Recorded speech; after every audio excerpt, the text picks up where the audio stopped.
comique à la base, c'était plus, on va dire, un délire en fait. C'était plus anecdotique, c'était vraiment plus personnel en fait. Alors que là, par exemple, pour une version, on va dire, publiée, j'ai préféré donner, on va dire, une véritable trame, une véritable narration. Là, c'est, on va dire, le premier projet qu'on me propose comme étant, on va dire, mon premier projet, on va dire, ma première série en tant qu'auteur. Et on a énormément échangé au départ sur le design des personnages, sur le design des lieux, des villes, etc.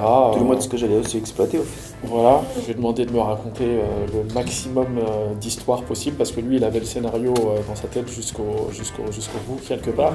Et moi mon intervention au niveau de l'histoire, sachant que je ne suis pas scénariste, je ne suis pas là pour raconter une histoire à la place de l'auteur, je suis là pour me mettre à la place du lecteur et faire en sorte que ce soit le plus agréable à lire possible et que ça se coupe aux bons endroits par exemple. Typiquement, moi c'était vachement important pour moi que le tome 1 se conclue sur un cliffhanger qui donne envie au lecteur d'enchaîner sur le tome 2. Je dois faire le script, je dois donner les idées en fait. Enfin j'en parle par exemple à Ahmed, je lui fais part en fait des idées que je vais exploiter pour le prochain chapitre. Et par rapport à ça, je fais justement en fait un storyboard avec le crayonné, en fait, les dialogues et tout.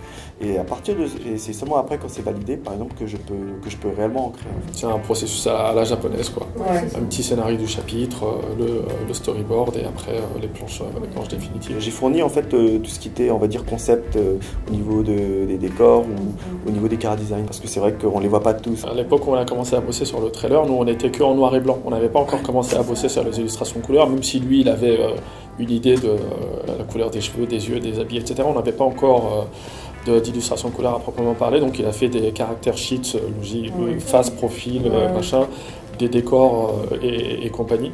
Et nous, du côté éditorial, on a traduit en fait l'intégralité du premier tome en japonais pour qu'ils puissent le lire et s'imprégner de l'univers et des personnages. Ils ont bien fait leur travail là. En tout, c'était 9 mois de travail parce qu'il y avait l'approche, on a approché plusieurs studios, il y a eu des devis, il y a eu des lettres d'intention, il y a eu la partie traduction, les storyboards, etc. Donc c'était long, mais c'était super instructif. C'est la première fois qu'on travaille avec un studio d'animation.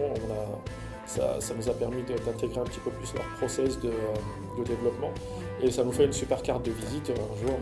Si le manga fonctionne bien et qu'on veut aller voir un studio ou deux, voilà ce qu'il est possible de faire avec le manga et ses personnages.